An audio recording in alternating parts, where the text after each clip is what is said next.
कहा जाता है कि it is better to aim high and fail than to aim low and hit. Thank you Soumya for providing me this opportunity of co-hosting this event. I welcome you all to this 2-day workshop that is being conducted on career counseling. The aim of this workshop is to provide you an holistic overview what are the career options that are available to you. जब हम इतने बड़े विश्वविद्यालय में प्रवेश लेते हैं, हमारे दिमाग में बहुत सारे एम्स चल रहे होते हैं, बहुत सारी चीज़ें जो हम करना चाहते हैं, लेकिन समय के साथ साथ हम रियलाइज करते हैं कि जैसे जैसे हम प्रगति करते जाते हैं, कहीं ना कहीं हम ये महसूस करते हैं कि हम अपने गोल से भटक रहे हैं. पहले आते हैं तो हमारे दिमाग में बहुत बड़े बड़े एस्पिरेशंस होते हैं, लेकिन जैसे जैसे हम आगे बढ़ते जाते हैं हमें ऐसा लगता है कि पहले हम टियर 1 एम करते हैं, फिर टियर 2 एम करते हैं, टियर 3 एम करते हैं. इस बात को लेकर के एक बहुत बड़ा मिसकॉन्सेप्शन बन जाता है कि कहीं ना कहीं हमारी कैपेबिलिटीज कम है. उस चक्कर में हम ये बात रियलाइज नहीं करते हैं, उस विषय इसके चलते हम एक बात रियलाइज नहीं करते हैं कि ये कैपेबिलिटीज की बात नहीं है, ये गाइडेंस की कमी होती है. आपको पता नहीं होता है कि किस वक्त पर कहाँ आप करेंगे तो कितना अच्छा होगा. आप BHU में आपने प्रवेश लिया, कहीं ना कहीं एक गाइडेंस ही होगी, आपको किसी न किसी माध्यम से पता चला होगा कि एक नॉर्मल यूनिवर्सिटी या एक नॉर्मल स्कूल से करने के बजाय कॉलेज से आप ग्रेजुएशन करेंगे, मास्टर्स करेंगे, आपने चूज किया कि आप BHU आए. तो कहीं ना कहीं यहाँ पे गाइडेंस का बहुत बड़ा रोल है. और इसी गाइडेंस के रोल को, जैसे कि सौम्या ने आपको ब्रीफ किया, कि इस गाइडेंस के रोल को महसूस करते हुए, क्योंकि बहुत सारी क्वेरीज भी इस रिगार्डिंग आ रही थी, क्योंकि हम खुद एक स्टूडेंट हैं, this is the discourse is an student initiated society. हमें खुद ये चीज रियलाइज होती है कि इस विषय में इतना काम करने के बावजूद विषय को समझना सबसे पहली बात होती है. हम विषय को समझे, हमने डिस्कोर्स को एस्टेब्लिश किया इसी वजह से कि कहीं ना कहीं वो ज्ञान किताबी न रह करके उसको रियल लाइफ में लेकर के आए. हमने 2 डायमेंशन अप्रोच लिया कि सोशियोलॉजिकल थिंकिंग किस तरीके से लोगों में डेवलप की जाए. बहुत सारे लोग, मैं खुद इससे रिलेट कर पाऊंगा क्योंकि मैं खुद एक साइंस बैकग्राउंड से था, तो ह्यूमैनिटीज जैसी जो चीजें हैं, मुझे लगता है कहीं ना कहीं मेरा पर्सनल व्यू है कि जो माध्यम जो वर्ग होता है, जो इंटरमीडिएट तक का जो होता है, उसमें बहुत ज्यादा इग्नोर्ड एक एस्पेक्ट में से एक होता है. तो एक आइडिया नहीं होता है. मैं सर्वप्रथम इस विश्वविद्यालय में आकर के ही मैंने जो है सोशियोलॉजी, पॉलिटिकल साइंस जैसे सब्जेक्ट से मेरा एक्सपोजर हुआ. तो इसकी कमी को महसूस करते हुए हम लोगों ने इस सोसाइटी को इस्टेब्लिश किया, जिसमें कि हम सोशियोलॉजिकल एस्पेक्ट कि किस तरीके से सोसाइटी काम करती है, किस तरीके से आसपास के हमारे फंक्शंस हो रहे हैं, उसको रियलाइज करते हुए, और 2 डायमेंशन अप्रोच हमने लिया कि किस तरीके से जो आसपास के इवेंट्स चल रहे हैं, उन इवेंट्स को कैसे हम कोरिलेट करते हैं, कैसे हम उनसे रिलेट करके कि जो हमारा स्टडीज वाला जो है और पोर्शन और जो हमारा रियल लाइफ का उसको कैसे करते हैं. चलिए इस विषय पे थोड़ा आगे बढ़ते हैं. हमने इस वर्कशॉप के पर्पस को जान लिया है, अब आगे बढ़ते हैं इसके शेड्यूल के साथ में. आज हमारे पास 3 सब्जेक्ट जो हैं जिनकी करियर काउंसलिंग होने को है. सर्वप्रथम हमारे पास है political science. Doctor Vagisha Suman ma'am हमारे बीच हैं, जो कि आप सब लोगों को आपकी क्वेरीज को आंसर करेंगी और आपको इसमें प्रदर्शित करेंगी. उसके बाद हमारे पास डॉक्टर सीमा रानी मैम, जो कि ज्योग्राफी से रिलेटेड क्वेरीज को एड्रेस करेंगे. और then we have doctor CV Adhikari sir, जो कि डिस्कोर्स के साथ बहुत समय से जुड़े हुए हैं, कांस्टेंट गाइडेंस अपनी प्रोवाइड करते रहे हैं, तो वो भी एड्रेस करेंगे आगे चलते हुए. इसी के साथ मैं आपको बताना चाहूँगा कि कल हमारे पास 3 सब्जेक्ट्स और हैं, दैट इज साइकोलॉजी और उसके साथ इकोनॉमिक्स भी हमारे साथ बहुत ज़्यादा जो है देखने को मिलेगा. तो आगे बढ़ते हैं इसके साथ साथ. अब चूंकि बहुत ज़्यादा समय हो रहा है और मैं चाहूँगा कि थोड़ा सा हमारा कार्यक्रम भी विलंब के साथ शुरू हुआ है, तो मैं चाहूँगा कि हम लोग अपने मेन कार्यक्रम की तरफ बढ़ें. इससे पहले मैं आपको इस कार्यक्रम के स्ट्रक्चर के साथ अवगत कराना चाहूँगा. दैट इज कि सर्वप्रथम हमारे माननीय प्रोफेसर जो भी हैं वो एड्रेस करेंगे, और उस एड्रेस के बाद में एक क्वेश्चन आंसर सेशन होगा. क्वेश्चन आंसर्स फॉर कन्वीनियंस हमने ज़्यादातर क्वेश्चन आंसर्स आपसे ऑलरेडी ले लिए हैं थ्रू गूगल फॉर्म्स. उसके अलावा आप लोगों को चिट प्रदान की जाएंगी, जिससे जो है आप लोग उन क्वेश्चंस को हमारे तक पहुंचा सकते हैं, और through the host of the program वो जो क्वेरीज हैं, पर्टिकुलर क्वेरीज, वो आपको दी जाएंगी, पहुंचाई जाएंगी. और तीसरा माध्यम जो है, अगर आपको फिर भी लगता है कि आपकी क्वेरीज पूरी तरीके से एड्रेस नहीं है, तो फिर हम अलाउ करेंगे 2 questions in offline medium just to avoid the chaos. But still अगर आपको लगता है कि आपकी क्वेरी इज वर्थ इट, तो हम उसे चांस देंगे. तो सबसे पहले शुरू करते हैं, क्योंकि मुझे लगता है अब समय हो चुका है, तो शुरुआत करते हैं पॉलिटिकल साइंस सब्जेक्ट के साथ में. आप लोगों को रियलाइज हुआ होगा कि political science is one of the most followed domains of graduation period. ऐसा होता है कि कहीं ना कहीं मैं इसके पीछे रोल मानता हूँ कि हमें थोड़ा बहुत एक्सपोजर मिला होता है, लेकिन वो बहुत ज़्यादा फॉलोअर्ड है। लेकिन मैं खुद एक पॉलिटिकल साइंस का स्टूडेंट हूँ, मैं I am a political science enthusiast, और उससे मैं रिलेट कर पाता हूँ कि किस तरीके से सब्जेक्ट में बहुत ज़्यादा मुझे क्लैरिटी मैं लेने के वेज ढूंढता रहता हूँ कि किस तरीके से प्रोफेसर मैम कितने अच्छे से मैं समझा सक पाएंगी, या फिर जो है वेरियस सोर्सेज के थ्रू मैं कितनी नॉलेज ले सकूँगा। But I realized at this point of time I'm standing here hosting this workshop for these subjects, but still I'm not clear about कि मुझे कितना मैं क्या क्या मेरे करियर एस्पेक्ट्स हैं, किस तरीके से मैं कैपिटलाइज कर सकता हूँ कि BHU जैसी एक रेनॉन्ड यूनिवर्सिटी में पढ़ के भी मैं किस तरीके से आगे बढ़ सकता हूँ। तो इन्हीं क्वेरीज को आंसर करने के लिए हमारे पीछे doctor Vagisha Suman ma'am. Doctor Vagisha Suman ma'am assistant professor हैं department of political science in BHU। उसके साथ साथ उन्होंने PhD और MPhil किया हुआ है JNU से, and I am really proud to announce कि उन्होंने मास्टर्स भी यहाँ से कंप्लीट किया विद अ गोल्ड मेडल। तो clap.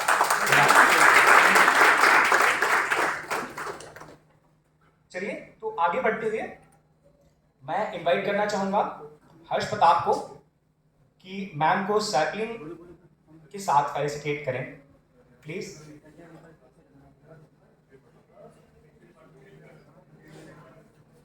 Harsh Pratap, please come up on the stage. चाहूंगा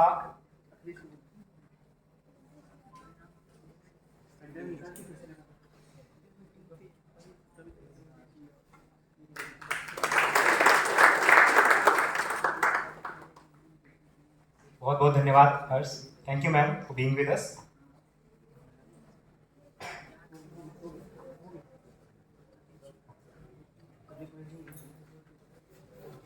तो अब ज्यादा समय ना लेते हुए हमारे मुख्य कार्यक्रम की तरफ बढ़ते हैं। I would like to invite doctor Vagisha Suman ma'am to come up on the stage and please give us insights into this amazing subject of political science.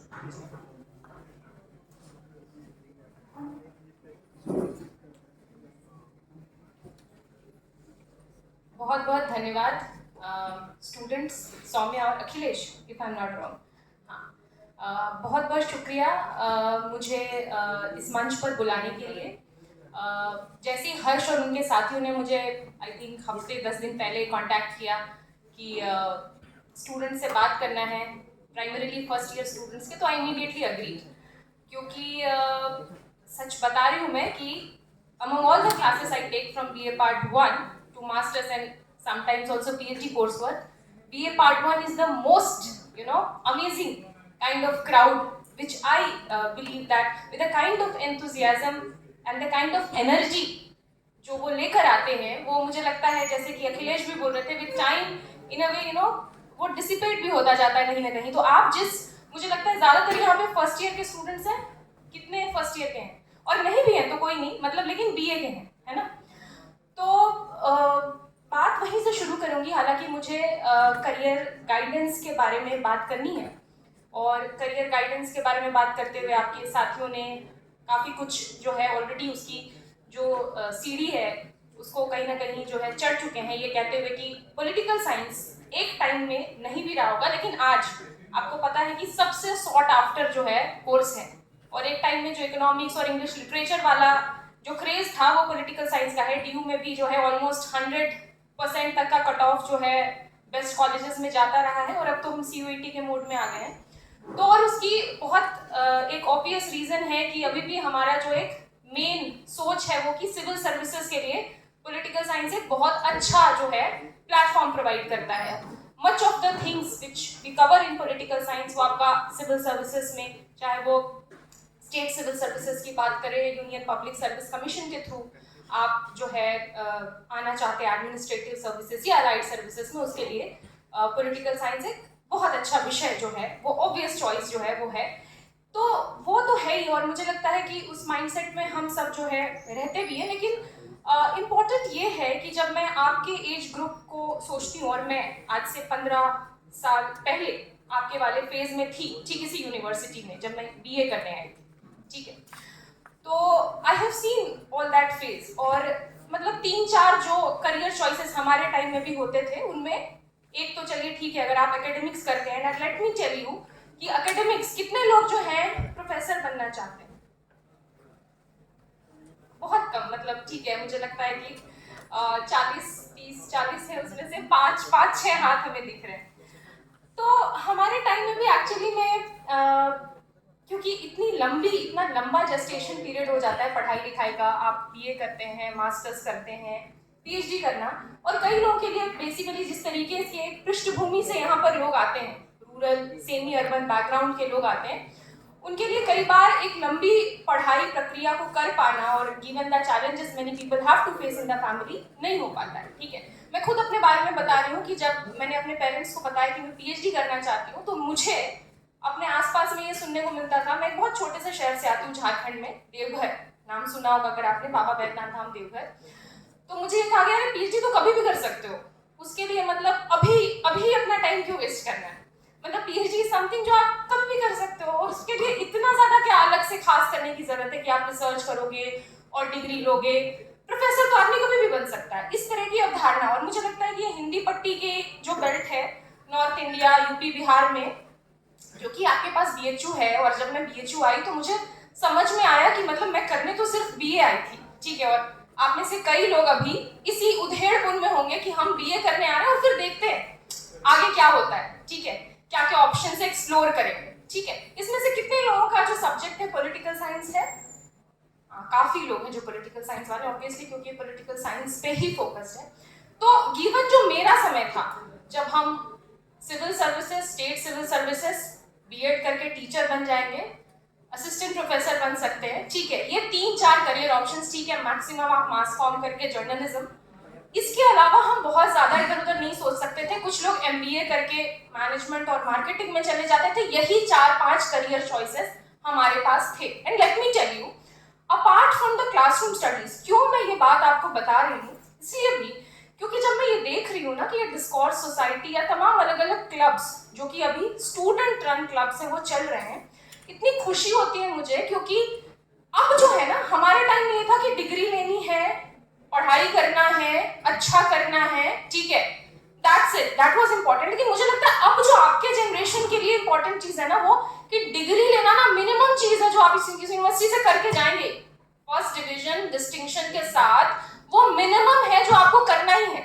और उसके लिए मुझे लगता है आपको उस तरीके से एफर्ट डालने की जरूरत, मतलब हंसते खेलते आप कर लेंगे।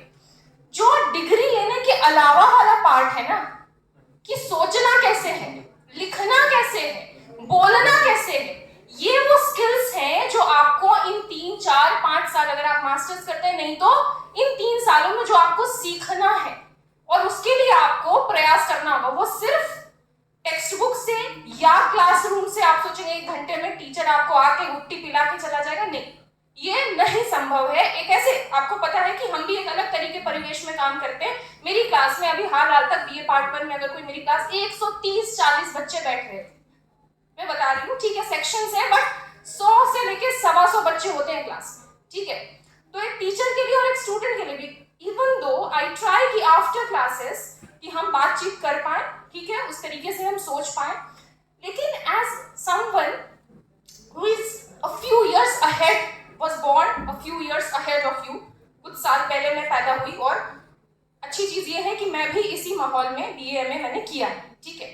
तो मैं वही बता रही थी आपको कि एक बहुत अंतर तो आया ही है टाइम के साथ। तो हमारे टाइम में ये चीजें अवेलेबल नहीं थी, लेकिन मैं सिर्फ ये बताने के लिए बात नहीं कर रही हूँ कि आप बड़े लकी हैं कि आपको ये सब कुछ मिल रहा है। आप लकी नहीं है अगर आप इसमें पार्टिसिपेट नहीं करेंगे, अगर आप बैक बेंचर मेंटालिटी में बने रहेंगे कि नहीं हमें बोलना नहीं है। मैं यूजुअली अपनी क्लासेस में, in my every class BA में, what I do is that कि after my class and before I begin my next class, I will ask a few students कि कौन मेरे इस क्लास को समराइज करेगा, 3-4 लोग, ठीक है, या before I begin my next class, because it is important कि जो आपने पढ़ा, जो आपने समझा, उसमें से कुछ आप ऐसे पॉइंट्स निकाल कर लाएं जो आपको याद रह जाए। It is not just important to learn things, it is also important to retain what is the take away from a chapter or from a lesson, जो आपको याद रह जाए, ठीक है। तो हम पढ़ते बहुत कुछ है, सुनते बहुत कुछ है, और एक ऐसे जमाने में हम रह भी रहे हैं जहां पे इतना ज्यादा इंफॉर्मेशन है कि फोकस कैसे किया जाए, ये हम सबके लिए बहुत एक बड़ा चैलेंज है, isn't it? तो हमारे टाइम में हमारे पास एक बुक शॉप होता था, स्टूडेंट फ्रेंड्स में हम जाते थे, कुछ रेफरेंस बुक्स होते थे, और वो भी कई बार नहीं मिलते थे, करने का कि अभी तो ऑनलाइन आप ले लेते हैं अमेजोन से, फ्लिपकार्ट से, ठीक है, वो भी ऑप्शन नहीं था, तो बस उसी को रिलाई करके पढ़ना। अब पर आपके पास तो अभी ऑनलाइन सोर्सेस हैं, you have YouTube lectures, you have different subscriptions, different mediums, ठीक है, और आप कंपेयर भी करते हो कि भाई जो टीचर आपको क्लास में पढ़ा रहा है और किसी ऑनलाइन प्लेटफॉर्म के टीचर को आप देख रहे हो, तो क्या बेटर आपको लग रहा है, नहीं लग रहा है, ठीक है, वो चीज हो सकती है।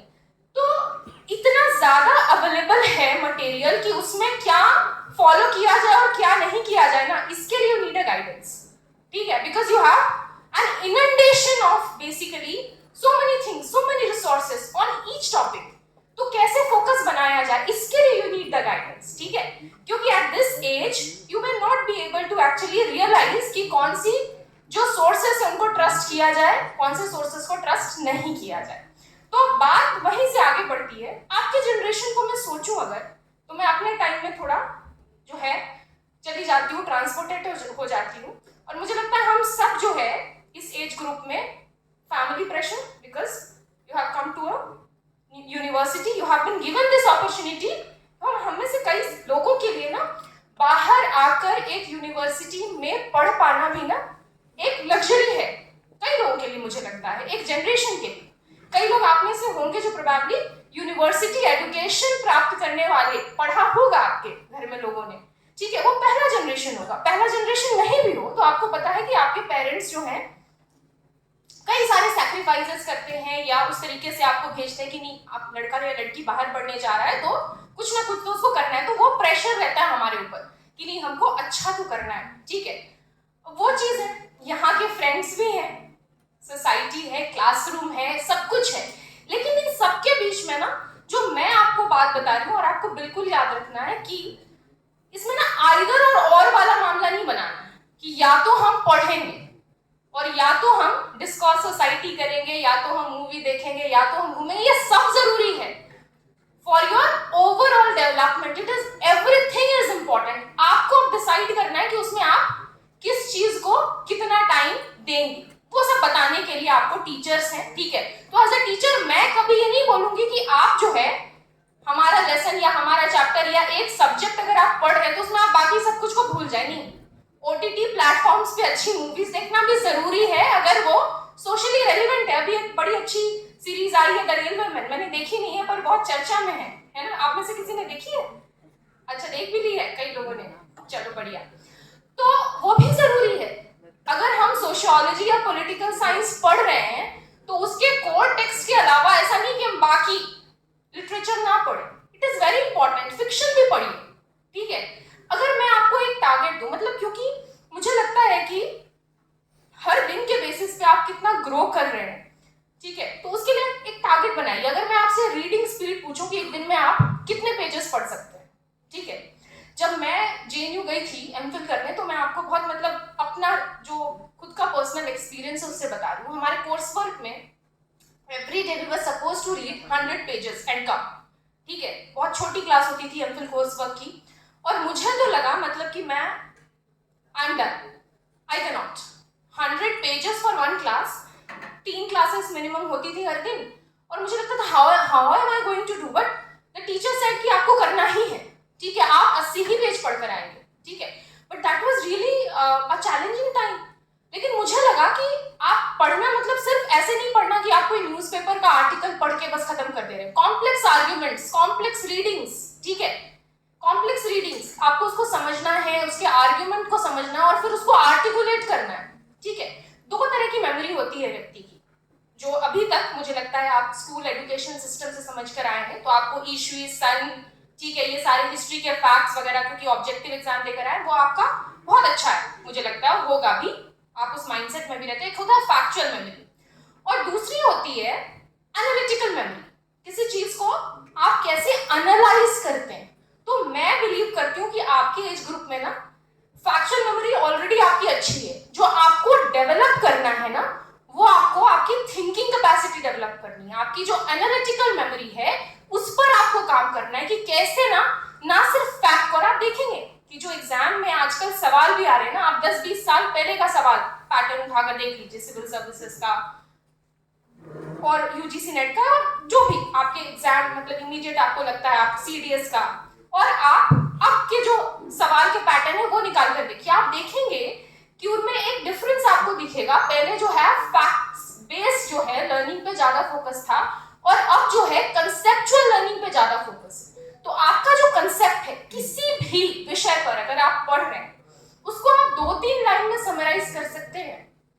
उसको आप जो मोस्ट इंपॉर्टेंट उसके पॉइंट्स है वो आपके दिमाग में याद रह जाते हैं कि नहीं। बीटिंग अराउंड द बुश नहीं करना है, वो आपको करने की आदत डालनी होगी और वो एक दिन में नहीं आएगा, वो एक दिन में बिल्कुल नहीं आएगा। उसके लिए ऐसे प्लेटफॉर्म जरूरी है, लेकिन पर्सनल लेवल पे काम करना सबसे ज्यादा जरूरी है। इसका मतलब ये कि जिस भी चीज को आप पढ़ते हैं उसको लिखिए, लिखने की आदत डालिए। बहुत मतलब कोई नई बात मैं नहीं बता रही हूँ, बचपन से हमको कहा जाता है कि आप लिखने का अभ्यास कीजिए, माँ बाप भी बताते हैं, आपको घर में कहा जाता है ना कि राइट। ये इतनी सिंपल चीज है लेकिन इसकी जो इंपॉर्टेंस है वो हम नहीं समझ पाते। आप इंपॉर्टेंस कब समझेंगे? अगर आप अभी भी मेरी बात नहीं मानेंगे तो प्रोबेबली तब जब आप किसी एग्जामिनेशन के लिए बहुत सीरियसली प्रिपेयर कर रहे होंगे और आपको इतने वास्ट मटेरियल में से कुछ चीजों को जो है बहुत शॉर्ट में जो है रिवाइज करना पड़ेगा। जब आप खुद लिखते हैं ना, लिखना सिर्फ एक आइसोलेटेड प्रक्रिया नहीं होती, ठीक उसी तरीके से जैसे बोलना अपने आप में आइसोलेटेड प्रक्रिया नहीं होती। आप उस किसी चीज को समझते हैं, कॉम्प्रिहेंड करते हैं, सोचते हैं उस पर, तब आप एक्सप्रेस करते हैं। एक्सप्रेस करने का माध्यम लिखना हो, बोलना हो, जो भी हो। तो इन सारे स्तर पे बेसिकली आपको काम करना है। तो मेरी बात अगर आपको याद रखनी है तो वो याद रखनी है कि यहां से जो आप मिनिमम लेकर जाएंगे ना वो आप डिग्री लेकर जाएंगे, लेकिन आपको प्रयास क्या चीजों के लिए करना है, तमाम और चीजों के लिए करना है जो आपकी critical thinking ability, analytical thinking ability ये डेवलप हो पाए, आप अपनी राइटिंग स्किल्स डेवलप कर पाए, आप अपना आर्टिकुलेशन स्किल्स डेवलप कर पाए। और ये स्किल्स अगर आप इस पर आप from the very day first अगर काम करना शुरू कर देते हैं तो फिर आप किसी भी करियर चॉइस, मतलब जो भी तमाम करियर ऑप्शंस जिन पर मैं बात करने वाली हूँ, चाहे आप सिविल सर्विसेज में सोचे, एकेडमिया में जाने का सोचे, जर्नलिज्म, आप लॉ परस्यू करें, आप पॉलिटिकल कंसल्टेंसी करें, रिसर्च करें, जो भी आप फर्दर करना चाहते हैं ना, उसमें जो है ये आपको डेफिनेटली जो है एनहांस करेगा। तो ये कुछ ऐसे स्किल्स हैं जो आपको बिल्कुल डेवलप करने और ये एक दिन में नहीं आएंगे। इसके लिए आपको तमाम जो है, तभी मैं अपनी क्लास में हमेशा बोलती भी हूँ स्टूडेंट्स को कि ये जो आपको ग्रुप मिला है ना 100 का आपको क्लास में, ये दोबारा नहीं मिलने वाला। As you actually go in masters and then finally अगर आप और पढ़ना चाहते हैं, ये पीयर ग्रुप जो है जो अभी आपको मिला है, you will feel that you will not get the same kind of peer group. तो लाइक माइंडेड लोगों के साथ में बातचीत करना, discourse, society is called discourse ना, विमर्श करना, बातचीत करना, किसी मुद्दे पर बहस करना, नॉट जस्ट बहस for the sake of it but to actually gain fresh perspective, and this is the beauty of doing social sciences। क्योंकि अभी social sciences पे वर्कशॉप हो रहा है, काफी लोग जो है साइंस से या कॉमर्स से आकर अब सोशल साइंसेस या ह्यूमैनिटीज कर रहे होंगे, काफी लोग हैं जो पहले भी मान लो कर रहे होंगे, +2 तक भी किया होगा। तो जो सोशल साइंसेस की ब्यूटी है ना वो इसी चीज में है कि हम डाइवर्स पर्सपेक्टिव्स को, डाइवर्स लेंसेस को, डाइवर्स अप्रोचेस को, उनका जो इंपॉर्टेंस है उसको समझते हैं। तभी आप कोई भी सोशियोलॉजी पढ़ें, पॉलिटिकल साइंस पढ़ें, from the very beginning of a discipline, जब आप मीनिंग, नेचर, स्कोप पढ़ते हैं, उसके बाद आप क्या पढ़ते हैं, what are the various theories और approaches of looking at certain discipline.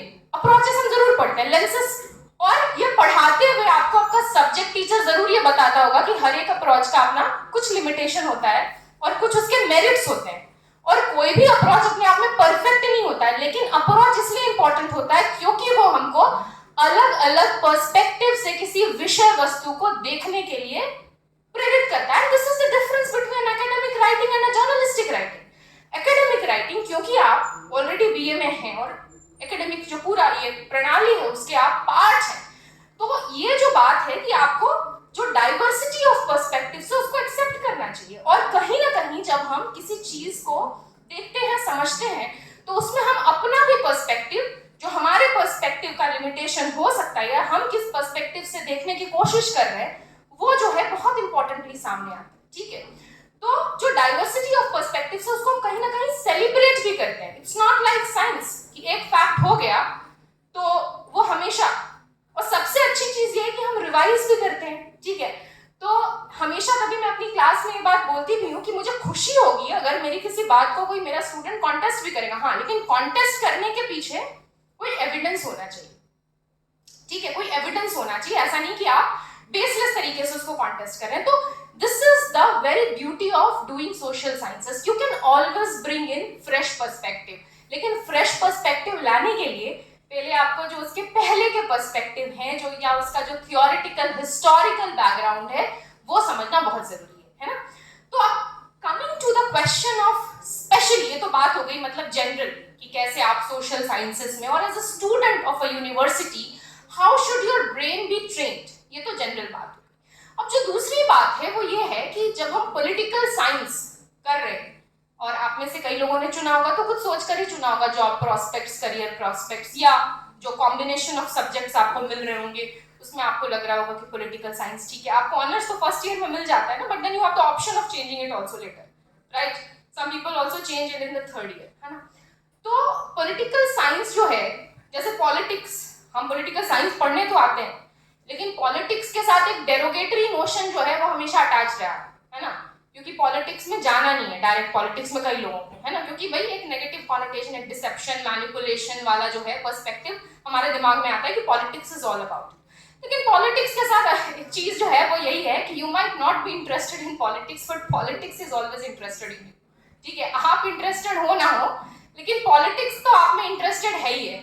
आप क्या पढ़ रहे हैं, आपके रूल्स रेगुलेशंस कैसे होंगे, ये सब कुछ डिसाइड करने वाला जो एस्पेक्ट है हमारे लाइफ का वो क्या है, पॉलिटिक्स है ना। तो पॉलिटिक्स का जो डेफिनेशन है हम अपनी क्लास में पढ़ते भी हैं, जो लोग पॉलिटिकल साइंस वाले हैं तो 2-3 तरीके से जानते हैं कि पॉलिटिक्स वो स्फीयर है जो कि क्या कर सकता है, legitimate use of physical compulsion करवा सकता है, right. It is the only sphere of human life जहां पर ये हो सकता है, ठीक है। अथॉरिटेटिव एलोकेशन ऑफ वैल्यू कर सकता है, उसके पास अथॉरिटी है कुछ चीजों को सर्टेन तरीके से करवा ले जाने की, except for the Marxist perspective जो इस चीज पर यकीन नहीं करता, वो कहता है कि नहीं, पॉलिटिक्स भी किससे गवर्न होता है, इकोनॉमिक्स से गवर्न होता है, मटेरियल फोर्सेस से गवर्न होता है। और तभी आज हम पॉलिटिकल इकोनॉमी की बात करते हैं कि सिर्फ पॉलिटिक्स को उसके आइसोलेशन में हम नहीं समझ सकते, we have to talk about transdisciplinary, interdisciplinary approach and all, ठीक है। तो ये सारी चीजें हैं। अब जो बहुत बेसिक चीजें जिससे आपका जो है कोर्स भी स्टार्ट होता है, आप जस्टिस का सिद्धांत पढ़ते हैं, लिबर्टी, इक्वालिटी, ये सारे आइडियाज जो मतलब कई बार आपको लगता होगा बड़ा एब्स्ट्रैक्ट है। अगर मैं एक चीज, जैसे कि मैं अपनी क्लास में नॉर्मली कहती हूँ कि अगर मैं एक चीज बोलूं लिबर्टी का आइडिया पढ़ाते हुए कि आप सब फ्री तो हैं अपने आप पढ़ने के लिए, ठीक है, you are free to actually, or you are at your liberty to choose your career, are not you. You have been admitted in a university, you are doing a course in social sciences, you are being taught by the faculty members, right. You are fulfilling the requirements of the basic curriculum which is the mandate of the university, and you are at liberty to actually do or not do, perform or not perform well. This is your liberty. अगर आप नहीं कर रहे हैं तो you are not exercising your liberty. लेकिन ये कहते हुए अगर आपको अवेलेबिलिटी ऑफ गुड बुक्स नहीं है, अवेलेबिलिटी ऑफ गुड टीचर्स नहीं है, अवेलेबिलिटी ऑफ गुड एनवायरमेंट नहीं है, ठीक है, इस तरह के प्लेटफॉर्म्स नहीं है, एक टाइम में नहीं ही होते थे, तो one conception of liberty will say you are not actually at liberty because the positive conditions which should exist for actually you being able to exercise your liberty in the true sense don't exist. And अगर मैं कह रही हूँ कि किसी को कोई liberty है कोई चीज करने के लिए, तो उसके लिए पॉजिटिव कंडीशंस भी एग्जिस्ट करनी चाहिए। तो आप देखिए कैसा एक नोशनल जो है डिफरेंस है, जो कि इस तरह की आइडियाज से, एक्सपोजर से आता है, ठीक है। तो whole question of individual as being important. तो ये जो डिसिप्लिन्स हैं जो सोशल साइंसेस की, जिनकी हम आज बात कर रहे हैं, आज और कल 2 दिन में करेंगे, ये जिसको कहते हैं बहुत स्ट्रक्चर्ड सेंस में सोशल साइंसेस को पढ़े जाना बहुत पुरानी बात नहीं है। 17वीं 18वीं शताब्दी के आसपास में कई स्कॉलर्स हुए जिन्होंने इस तर्ज पे सोचना शुरू किया, और मिड 18-19 सेंचुरी के आसपास में हम देखते हैं for the first time America में, यूरोप में जो है इस तरह का प्रचलन जो है स्टार्ट होता है कि सोशल साइंसेस के अलग अलग डिसिप्लिन जो है देखने को मिलते हैं। पॉलिटिकल साइंस 1860-70s के आसपास में जो है यूएस में पढ़ा जा रहा है। पॉलिटिकल साइंस हिस्ट्री पहले साथ में पढ़ रहे हैं, फिर पॉलिटिकल साइंस अलग से पढ़ा जाना शुरू हो रहा है।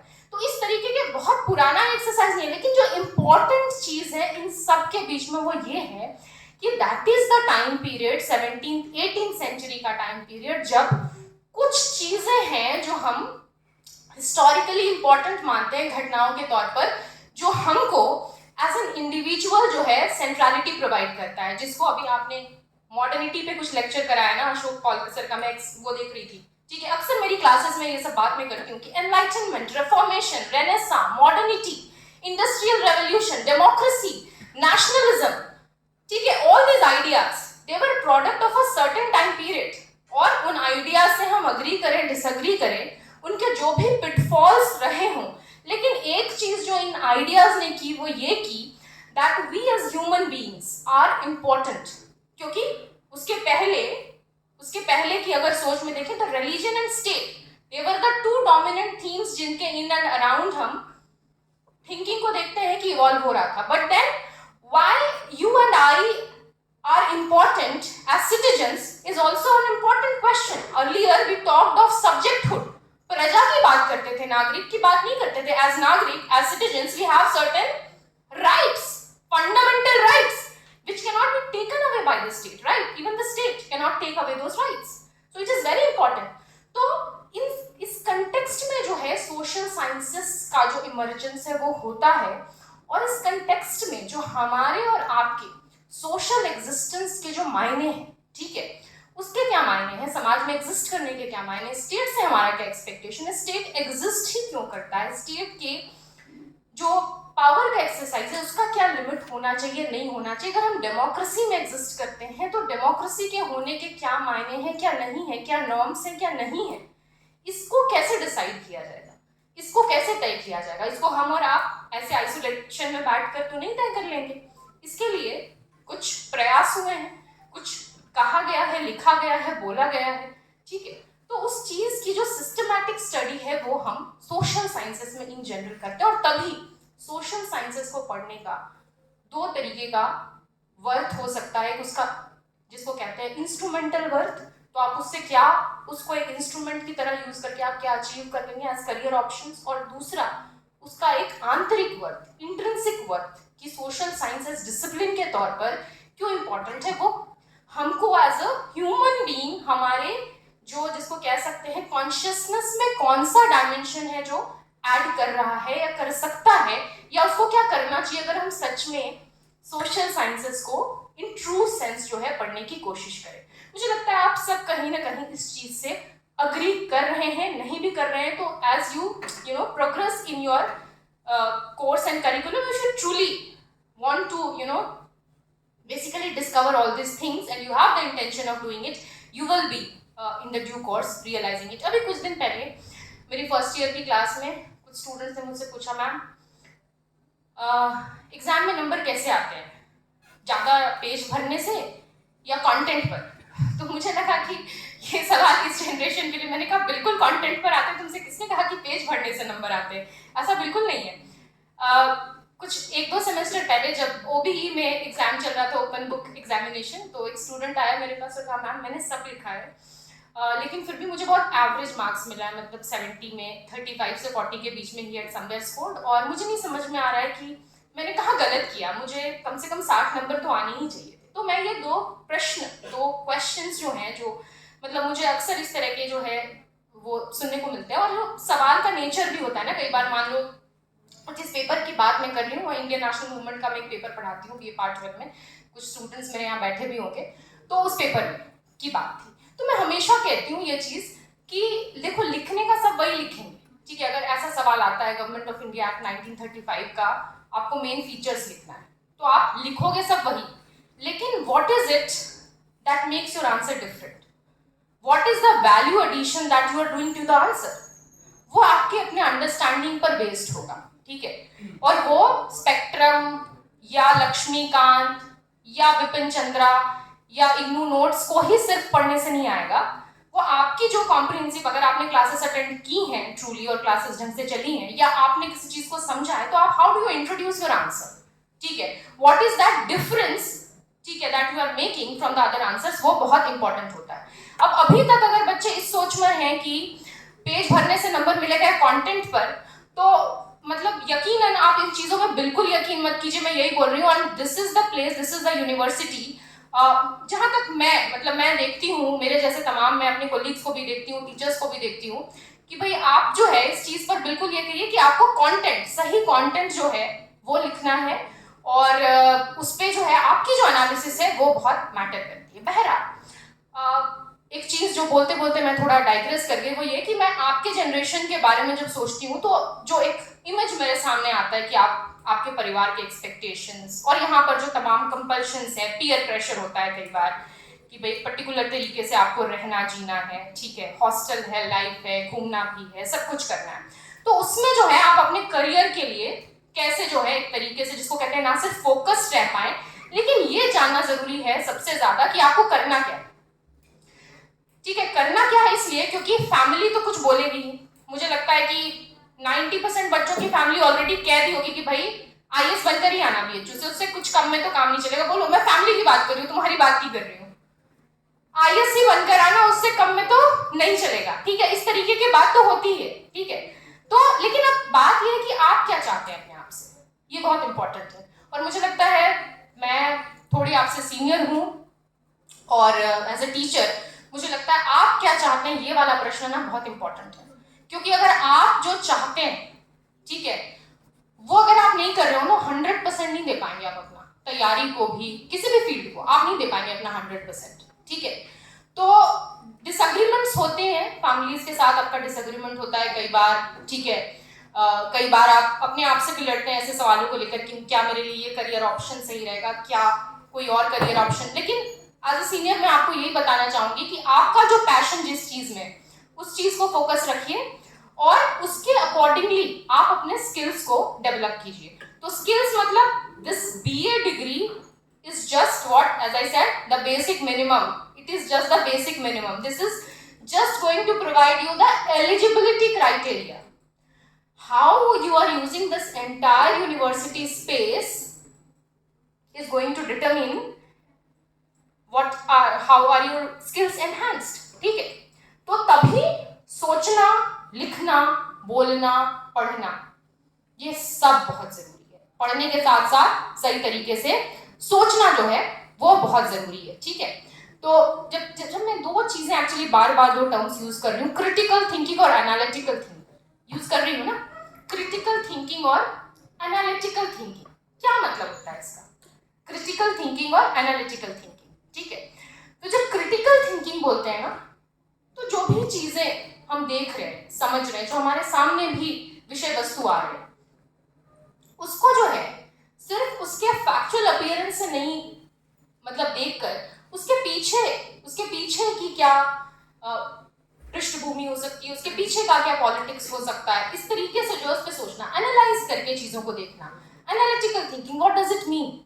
You do not take the facts or given information as it come to you, right? And we live in a time when we know that the news is also created, it is also manufactured, right? So it is very important as students to be able to actually decipher that the kind of content which is coming to us is right, or is coming from the right kind of sources or not. For that one has to train one's brain and mind accordingly. तो वो एक दिन में नहीं आता है, वो जो है आप जब पढ़ेंगे, विमर्श में शामिल होंगे, तभी जो है ये चीजें जो है धीरे धीरे स्लोली एंड स्टेडीली जो है वो आ पाएंगी। तो मैं आपसे बता रही थी अपने लाइफ के बारे में कि मैंने जब डिसाइड किया कि मुझे फाइनली पीएचडी करनी है और एमफिल करना है और पीएचडी करना है, हमारे टाइम में एमफिल और पीएचडी जेएनयू में इस तरीके से होता था, तो मेरी फैमिली वाले, मैं बता रही थी आपको, दे वर नॉट एट ऑल, मतलब मुझे तो लगा कि उनको लगता था कि उनकी लड़की को सिविल सर्विसेज में जाना चाहिए, और मेरा बिल्कुल मन नहीं था। और उनके कहने पे मैंने एक बहुत ही, जिसको बोलते हैं रिलक्टेंटली, प्रयास, बस एक ही अटेम्प्ट दिया था, and I was not very serious about it. तो और मेरा बिल्कुल मन नहीं था। तो मेरे घर पे मुझे याद है मेरे पेरेंट्स के साथ मुझे काफी जिसको बोलते हैं कि एक तरीके का जिसको कहते हैं कि मतभेद वाली स्थिति उत्पन्न हुई थी। काफी दिन तक मैं दुखी थी, वो दुखी थी, ऐसे ऐसे चला। इनफैक्ट मुझे याद है जब मैं जेएनयू में मेरे बहुत अच्छे ग्रेड्स आए, वहां पर भी मैं एंट्रेंस में टॉप करके गई थी और फिर अच्छे मतलब फर्स्ट ग्रेड एमफिल में आए, तो मेरे फादर ने मुझसे कहा था अब तो तुम क्या येल और हार्वर्ड जाओगी इसके बाद। और मतलब this could be a matter of pride, but from the kind of background mostly हम जिस तरीके से आते हैं, बिकॉज आई नो कि जिनके घर में एकेडमिक्स को लेके एक्सपोजर नहीं है, और रीडिंग नॉट और studying not for the sake of studying, क्योंकि जनरली आपसे लोग पूछते हैं किस चीज के लिए पढ़ रहे हो, किस चीज की तैयारी कर रहे हो, ठीक है। ये नहीं कि आप पढ़ रहे हैं पढ़ने के लिए, या पढ़ रहे हैं इसलिए क्योंकि वो जरूरी है, या इसलिए क्योंकि वो आपका पैशन है। ये चीज मुझे लगता है बहुत कम हो पाता है, बहुत कम हो पाता है, क्योंकि सिर्फ आपको अच्छा लगता है इसलिए आप पढ़ रहे हैं, क्योंकि सिर्फ आपको लगता है कि उससे आप सीख रहे हैं या उससे आपका स्किल एनहांसमेंट हो रहा है। ये चीज बहुत कम सोच है, अभी भी बहुत कम सोच है, ठीक है। तो आपको ना इन चीजों के लिए मुझे लगता है कि you have to make space for yourself, your ideas. अगर आपको पढ़ना लिखना पसंद है, हो सकता है काफी लोग इसमें से सिर्फ डिग्री लेने आए हों, ठीक है। और डिग्री लेके मैं ये नहीं कह रही हूँ कि फिर कई लोगों को कंपटीशन करना है और कॉम्पीट करके एग्जाम्स निकालना है, वो भी बहुत अच्छी बात है, करना चाहिए। वो एक मतलब जिसको कह सकते हैं कि शॉर्ट ड्यूरेशन में एक अच्छा करियर ऑप्शन बनाने का बहुत अच्छा पाथ है। लेकिन ये सारे रास्ते, चाहे वो सिविल सर्विसेज की तरफ जाएं आप, चाहे आप एकेडमिक्स में जाएं, आप टीचर बनना चाहते हैं, या आप पॉलिटिक्स को एक अदर सीरियस प्रोफेशन की तरह, जिस तरीके से आजकल पॉलिटिकल कंसल्टेंट का, पॉलिटिकल रिसर्च एनालिस्ट का, ठीक है, यहाँ तक कि इलेक्शन मैनेजर्स वगैरह के भी पोर्टफोलियो जो है आजकल बहुत डिमांड में है, ठीक है। और उसके लिए स्पेशली जो है पढ़ाई भी हो रही है कई जगहों पर। तो उसके लिए इन सब चीजों के लिए जो certain kind of skill set जो चाहिए, वो सारा आपका critical analytical problem solving approach, good articulation skills, communication skills, good writing skills, ये सारा जो डेटा सेट जिसको बोलते हैं ना, जो रिक्वायरमेंट है, ये उसी से आता है। और ये एक दिन में अचीव होने वाली बात नहीं है। तो अगर आप फर्स्ट ईयर में हैं तो अभी से just make your mind work in a fashion that you have to achieve these 5-fold goals, which are not just to pass the university exam or just stop the exam, but वो हो जाएगा। You have to work on these goals, यही जो लक्ष्य हैं जो आपको याद रखने, ठीक है। और तभी जो है आप खुद कोशिश कीजिए कि आप अपने क्लासरूम स्पेस को भी ऐसा स्पेस बनाइए, डिस्कर्सिव स्पेस बनाइए, जहां पर आप तमाम चीजों पर बात कर सकें, ठीक है। तो क्योंकि हमारी क्लासेस का लिमिटेशन भी होता है, जब हम 100-125 के लॉट के बीच में बैठे हैं तो हम हर एक स्टूडेंट को अवसर नहीं प्रोवाइड कर सकते वहां पर कि बोले, ठीक है।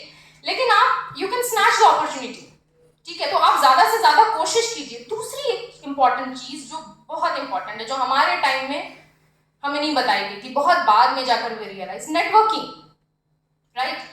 Most of you are already on LinkedIn probably, और अलग जो भी आपके अलग अलग ट्विटर या इस तरह के जो भी प्लेटफॉर्म्स हैं, not just through online platforms, but also आप किसी सेमिनार में जाते हैं, ठीक है, किसी वर्कशॉप में जाते हैं, और बीएचयू जैसे यूनिवर्सिटी में you have ample platforms. Actually में कोरोना के बाद जो एक स्लगिशनेस आया है पूरी दुनिया में, और एक जो लल आया, उस वजह से काफी बारी आप देख रहे होंगे, क्योंकि आप उसके बाद के ठीक बाद के बैच हैं।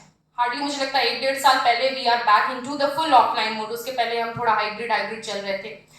तो try to grab those opportunities. अगर आपके दिमाग में कोई सवाल आता है तो जरूर पूछिए, मेक योर प्रेजेंस फेल्ट, ठीक है। कभी ये मत सोचो कि जो मैं सोच रहा हूँ वो बड़ा कॉमन सेंसिकल है या वो पूछने लायक है भी या नहीं। No, you should not, you never know from what perspective may be you are adding something to the floor, ठीक है। हर एक व्यक्ति का एक अपना बैकग्राउंड, पृष्ठभूमि होता है। तो कोई छोटा से छोटा सवाल भी, make your intervention, it is important. Social sciences की यही बात है कि एवरी पर्सपेक्टिव काउंट्स, ठीक है। तो आप, किसी ने अभी बोला ना, पूछते हुए Soumya raised a very important question कि बीएचयू क्यों आए। तो समवन सेड कि भाई हमें लगता है कि जिस रूरल पृष्ठभूमि से हम आते हैं वहां पे बहुत संकीर्ण पैरोकियल सोच है, and I will get to know, I will be expose to a diversity of culture, diversity of people, diversity of opinion, which will probably enhance my own personality. That was a very good point. Not just to take a degree. Degree तो आपको कहीं से भी मिल जाएगी. Why did you come to a place like Banaras Hindu University? ठीक है.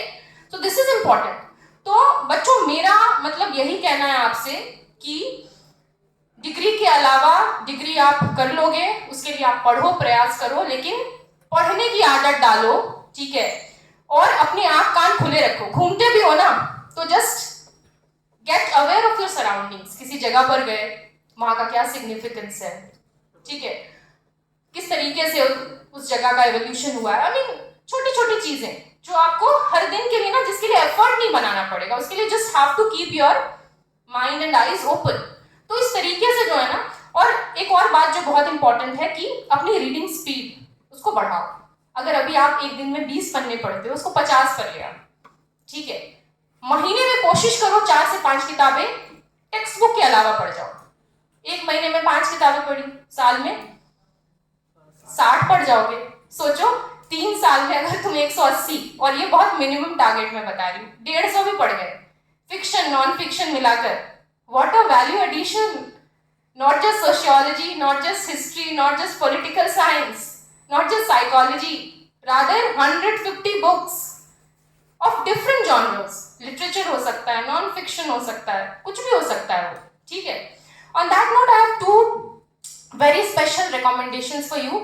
One of my favorite authors, Hermann Hesse नाम है उनका, जर्मन राइटर है, नोबेल प्राइज विनर भी है। उनकी किताब है जो मैं काफी अपने फ्रेंड्स को एक टाइम में गिफ्ट किया करती थी, सिद्धार्थ नाम है, ठीक है। तो मतलब ऐसा नहीं कि बिल्कुल एकेडमिक बुक है, और मैं हमेशा मतलब प्रमोट भी करती हूँ कि एकेडमिक्स के अलावा why don't you take inspiration from literature. और एक और किताब जो मैं आपको रेकमेंड करूंगी वो है जैरेड डायमंड का जर्म्स, गन्स एंड स्टील, ठीक है, कि ह्यूमन एवोल्यूशन जो हुआ है, सिविलाइजेशंस का जो एवोल्यूशन हुआ वो किस प्रकार से हुआ, ठीक है। सेपियंस वगैरह तो आप लोग I guess many of you पढ़े ही होंगे। Harari is a sensation, has been a sensation for quite a while. तो इस चीज अब देखिए, ये प्लेटफॉर्म है ना कि जरूरी नहीं आपको हर किताब खरीदनी पड़े, काफी आपको लाइब्रेरी में मिल जाएंगे, आपके टीचर्स के संपर्क से आप बोरो कर सकते हैं, और आपस में भी। Do you have a book society also running in social sciences? No. I have a recommendation, form something like a book club, ठीक है। बुक क्लब बनाने से ये होगा कि ठीक है, आपके जो भी आपके पास बुक्स हैं जो आप खरीद रहे हैं या लेकर आए हैं, आपस में आप एक्सचेंज करके उनको पढ़ें, ठीक है। जरूरी नहीं है हर कोई हर एक किताब खरीद ले, but then you have a target कि ठीक है, आपको जो है 1 महीने में इतनी किताबें पढ़नी है। और देखिए होता ये है ना कि आइसोलेटेड अगर आप लर्निंग करते हैं, और कई बार करना पड़ता है, जैसे यूपीएससी की अगर आप तैयारी कर रहे हैं बहुत सीरियसली, तो आइसोलेटेड आपको पढ़ना पड़ेगा, ठीक है, उसके बिना उपाय नहीं है। लेकिन हैविंग सेड दैट, वो एक सर्टेन लेवल का जिसको बोलते हैं आइसोलेशन, जैसे जब आप थीसिस लिख रहे होते हैं, पीएचडी कर रहे होते हैं, रिसर्च पेपर लिख रहे होते हैं, तो बड़ा एक लोनली एक्सरसाइज होता है वो लिखना, सोचना, पढ़ना। तो एक सर्टेन माइंडसेट में व्यक्ति रह के कर पाता है, लेकिन वैसे माइंडसेट में ना आप हमेशा नहीं रह सकते। That's not your normal course of life. पागल हो जाएंगे अगर आप बहुत लंबे समय तक ऐसे रहेंगे। तभी आप देखते हैं कई बार जब यूपीएससी एस्पिरेंट्स बहुत लंबे समय तक तैयारी के बाद बहुत हताश निराश हो जाते हैं, जब अगर बहुत सक्सेसफुल नहीं होते। तो इसी वजह से जो है आपको जो है इस तरीके के, जो जब मैं बुक क्लब्स वगैरह सजेस्ट कर रही हूँ, डिस्कॉर्स सोसाइटी है आपका जिसमें आपको पार्टिसिपेट करने के लिए मैं मोटिवेट कर रही हूँ, इस तरह के प्लेटफॉर्म्स में, तो आप जो है ना एक दूसरे से बहुत सीखते हैं। जो पीयर लर्निंग का जो जिसको कह सकते हैं ना, कि उसको आप अंडर एस्टिमेट मत कीजिए। Don't underestimate the importance और significance of peer learning. This is indeed very very important. तो जिस तरीके से आप क्लासरूम लेक्चर्स को बड़े ध्यान से सुनते हैं, आप अपनी पढ़ाई को बहुत सीरियसली लेते हैं, हफ्ते में कुछ समय जो आप निकालिए डेफिनेटली, अगर आपके ऐसे कुछ मंच है, सोसाइटीज हैं, तो उसके थ्रू, या अगर आपको लगता है हॉस्टल में आपके कुछ पीयर हैं, लाइक माइंडेड लोग हैं जिनके साथ बातचीत विमर्श करके आप सीख सकते हैं। जेएनयू में जब हम थे तो वहाँ पे ये गंगा ढाबा या ढाबा कल्चर जो बहुत एक टाइम पे मतलब फेमस बात होती थी, और अभी भी है टू एन एक्सटेंट। तो वो इसलिए कि भाई क्या होता है, आप जाते हैं, डिस्कशन करते हैं, डिस्कॉर्स करते हैं, और यहाँ चाय दुकानों पर, ठीक है, भाईलाल की दुकान, could be that adda, why not, why to make a very formal learning a very formal exercise, why can not just we, जैसे हम सांस लेते हैं वैसे हमारे लिए क्यों ना हो जाए बात करना। हाँ, एक अखबार रोज जरूर पढ़ना, तो वो इंडियन एक्सप्रेस हो, द हिंदू हो, कोई भी हो, लेकिन एक अखबार जरूर पढ़ना, ठीक है। अच्छा, एक चीज और जो कि क्योंकि BHU के ऑडियंस के लिए मुझे लगता है ये बात खास करके जरूरी हो जाती है, क्योंकि काफी बच्चे हिंदी पट्टी से आते हैं, ठीक है, बहुत हिंदी। हालांकि अभी मुझे BA में दिख रहा है कि इंग्लिश मीडियम का जो सेक्शन है वो बहुत ज्यादा पॉपुलेटेड हो रहा है। मुझे लगता है पिछले 4-5 वर्षों का चेंज है कि we have I think almost equal और more numbers in English medium than compared to Hindi medium, but we still have a very substantial chunk of students who come from the Hindi medium background, ठीक है। और Hindi medium वाले background के लोगों के लिए कई बार ये होता है मैम बहुत मैटर नहीं मिल रहा है, और क्योंकि हम जो रीडिंग्स भी कई बार देते हैं, रेकमेंड करते हैं, वो भी कई बार इंग्लिश में होते हैं, तो हिंदी एज अ माध्यम इम्पॉर्टेंट है, आपकी भाषा है उसको कीजिए, नर्चर कीजिए, लेकिन इंग्लिश से आप बच नहीं सकते। और फर्स्ट ईयर से ही बेहतर होगा कि आप उसको सुधारने की कोशिश करने लगे, करते रहें, और वो हो जाएगा, ठीक है। देखो इंपॉर्टेंट चीज है ना कि आप सुनो उसको, get to listen to good lectures in English, communicate in English, अच्छे से एक अखबार पढ़ लो अंग्रेजी का। तो इन सारी चीजों पर ना आपको काम करना पड़ेगा, चाहे ये जितने भी सिंपल सजेशंस लगे ना कि ये तो बड़े सिंपल कॉमन सेंसिकल सजेशंस है, इस पे आप नहीं काम करोगे ना तो मतलब ऐसे ही टाइम बीतता जाएगा, साल निकल जाएगा, 2 साल निकल जाएगा, 3 साल निकल जाएगा। BA honours from Banaras Hindu university, आप अपने आप को देखोगे आपने क्या सीखा, अचीव किया, आप खुद के से आप देखो कि from the time you came आपने कितने स्किल एनहांस किए, वो आप खुद जज कर पाओगे, ठीक है। तो इसीलिए इन सारी चीजों पर काम करना, और बिल्कुल लोड लेकर नहीं करना है, दे शुड कम एफर्टलेसली, हंसते खेलते करना है। मुझे लगता है हमारे जनरेशन ने ना एक चीज जो की है और वो बहुत अच्छी हुई है, जो मेरे जनरेशन में नहीं था, जो तुम्हारे जनरेशन में आया है, कि ये बहुत ज्यादा ऐसा नहीं कि पढ़ाई को अब यहाँ पर लेकर अब उसके लिए परेशानी नहीं, हंसते खेलते किया जा सकता है चीजों को, ठीक है। हंसते खेलते आराम से करो, और you are the best assessor of how much you have achieve, how much you have done. और फिर गाइडेंस के लिए ऑफ कोर्स टीचर्स हैं, ठीक है। जब आपको लगे कि भाई अब इसके बाद क्या, तो यू कैन ऑलवेज कम। जैसे मैं no matter from whatever discipline you are, you can come to me. I sit in Department of Political Science, मेरा चेंबर है, आपको नाम दिख जाएगा, for any kind of advice you have। अगर मैं मुझे लगेगा उस वक्त capable नहीं हुई या मुझे उस पर और पढ़ना चाहिए तो मैं पढ़ के बताऊंगी, but then I will be very happy to lend any kind of helping hand to any of you, ठीक है, जिसको लगता है कि एक certain level पे कुछ confusion हो रहा है करियर को लेकर, लाइफ को लेकर। सो ये चीज है, और आपके खुद के वेलबींग से इंपॉर्टेंट ना कुछ नहीं है। Your health, your mental health, your emotional health, it is very important, ठीक है। तो आप पढ़ाई कर रहे हैं अल्टीमेटली किस चीज के लिए कर रहे हैं, सिर्फ पैसा कमाने के लिए नहीं कर रहे, ठीक है। आपको उससे सेटिस्फैक्शन मिलना चाहिए, ठीक है, इसलिए नहीं कि सिर्फ आप एक नौकरी कर लेंगे, आपको उससे खुशी मिलनी चाहिए, ठीक है। तो वो एक प्रक्रिया के तौर पर होती है, ठीक है, और वो प्रक्रिया को आपको एंजॉय करना है, ठीक है। तो ये सारी चीजें हैं। अब पॉलिटिकल साइंस के बारे में, क्योंकि स्पेसिफिकली अब मैं थोड़ा आती हूँ, तो जनरल बात हो गई कि किस तरीके से जो है आप करियर अपना देखते हैं सोशल साइंसेस के अंदर में। अब एक चीज और, क्योंकि इंडिया में ना अभी भी जो एक बायस है वो साइंस के लिए तो है ही, कि जो बेस्ट जाता है वो कहाँ जाता है, साइंस में जाता है ना। और अगर मैं पूछूंगी आप में से कितने लोगों ने सोशल साइंस को फर्स्ट चॉइस की तरह से लिया, not second choice, third choice? Wow, I am so happy to see, I think 80 to 90% students, very good. तो नॉट जस्ट बिकॉज, क्योंकि मैं बता रही हूँ, मैं मेरे साथ में दूसरा वाक्य जो आपके साथ शेयर कर रही हूँ, +2 तक I did physics chemistry maths, ठीक है, 10th में अच्छे नंबर आए, +2 में ये किया, एंड +2 में करते करते आई फेल्ट दैट, क्योंकि सोशल साइंसेस नहीं पढ़ना था, हिस्ट्री नहीं पढ़नी थी, सिविक्स नहीं पढ़नी थी, तो आई यूज्ड टू फील कि मेरा सब्जेक्ट ना मुझे बहुत ड्राई लग रहा है, सिर्फ मैथ्स फिजिक्स। आई डिसाइडेड मुझे सोशल साइंसेस करना है। और मेरे टाइम में ना अगर आप एक अच्छा स्टूडेंट हो और आप सोशल साइंस और ह्यूमैनिटीज करते हो तो लोग आपको ऐसे देखते थे, मतलब why are you doing a simple BA, ठीक है। तो I used to like argue कि क्यों भाई बीए कर लिए तो क्या हो गया, ये मतलब कोई तौहीन वाली बात हो गई। तो लेकिन आज भी जो है ना इंडिया में एक वो खास करके एक मिडिल क्लास मेंटालिटी है कि अगर आप बीए या सोशल साइंसेस ह्यूमैनिटीज कर रहे हैं तो आप प्रोबेबली साइंस के लिए बहुत फिट नहीं थे। ऐसा थैंकफुली अब नहीं, ठीक है, थैंकफुली अब नहीं है। मुझे बल्कि ये लगता है कि सोशल साइंसेस अगर आपने अच्छी तरीके से किया है तो आप चीजों को, आपकी हिस्ट्री को, आपके रियलिटी को, सोशल पॉलिटिकल रियलिटी को जिस तरीके से समझ सकते हैं इन ट्रू सेंस, प्रोबेबली आप नहीं समझ सकते अगर आपने सोशल साइंस नहीं किया। अगर आपने किया है, ट्रू सेंस में उसको समझने की कोशिश की है, सिर्फ डिग्री लेने की कोशिश नहीं की है, तो ठीक है। क्योंकि लाइफ के कई एस्पेक्ट्स जो हैं वो आपके सामने खुलते हैं। क्यों, क्या वाला, सिर्फ क्या का प्रश्न नहीं, कैसे का प्रश्न, क्यों का प्रश्न, ठीक है।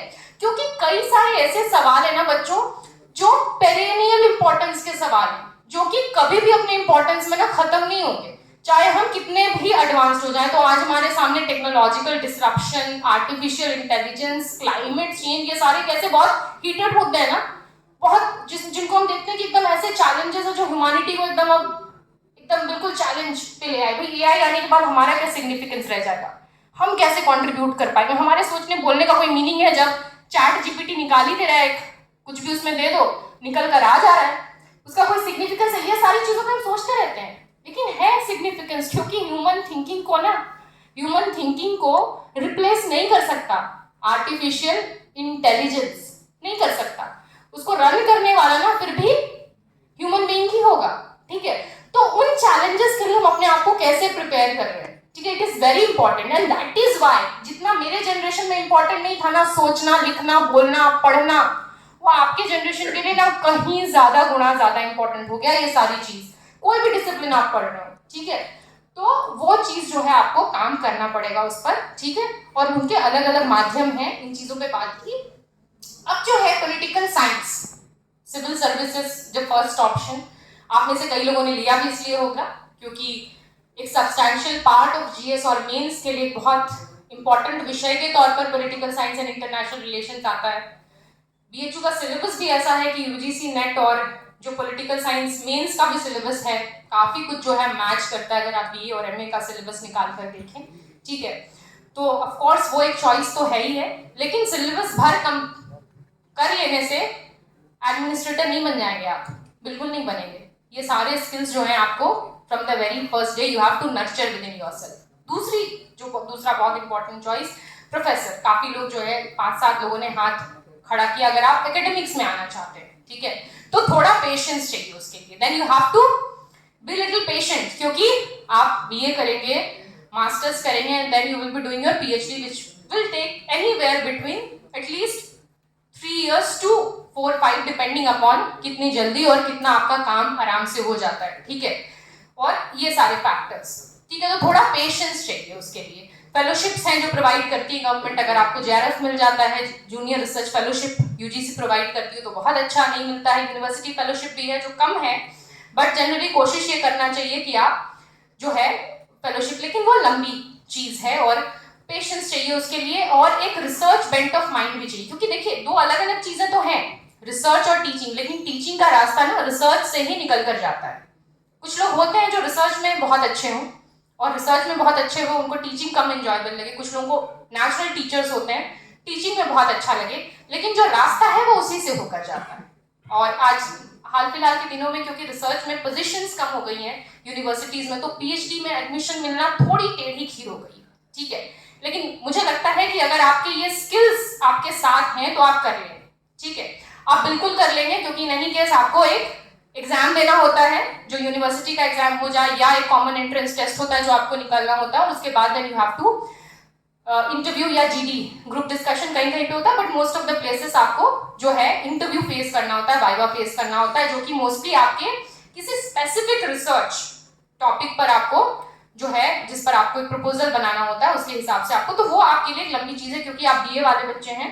तो बस एक सिनॉप्टिक व्यू दिया। उसके अलावा बीए के ठीक बाद जो मैं आजकल लोगों को एडवाइस करती हूँ वो ये एडवाइस करती हूँ कि अपने ना पोर्टफोलियो को डाइवर्स करो। जैसे कि आजकल इंटर्नशिप करने का बहुत चलन है, हमारे टाइम में ये सब नहीं था, पर बीए करते करते जैसे इंटर्नशाला इस तरह के जो तमाम वेबसाइट्स हैं आप देखते हैं, मेरे कई स्टूडेंट्स ने इनफैक्ट डीयू बीएचयू के भी कई लोगों ने जो है अलग अलग लेवल पे ना कुछ 2-3 महीने का है आप इंटर्नशिप कीजिए, जहाँ पर आपको कुछ राइटिंग एक्टिविटीज हैं, कई सारे ऐसे एनजीओज हैं या कई सारे ऐसे मैगजीन्स हैं, जर्नल्स हैं अलग अलग लेवल पे जो कुछ रीडिंग राइटिंग का ना छोटा मोटा काम आपको, they might not be very well paid but they will give you certain deadlines जिसके अंदर आपको काम करने, कुछ लिखने, बोलने, समझने का काम करना होगा, ठीक है।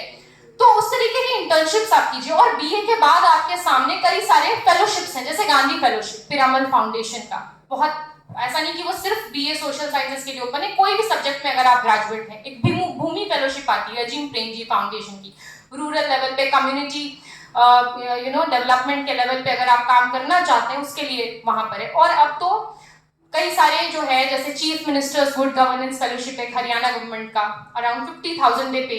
Eligibility criteria most of this fellowships में बीए का ही है, ठीक है।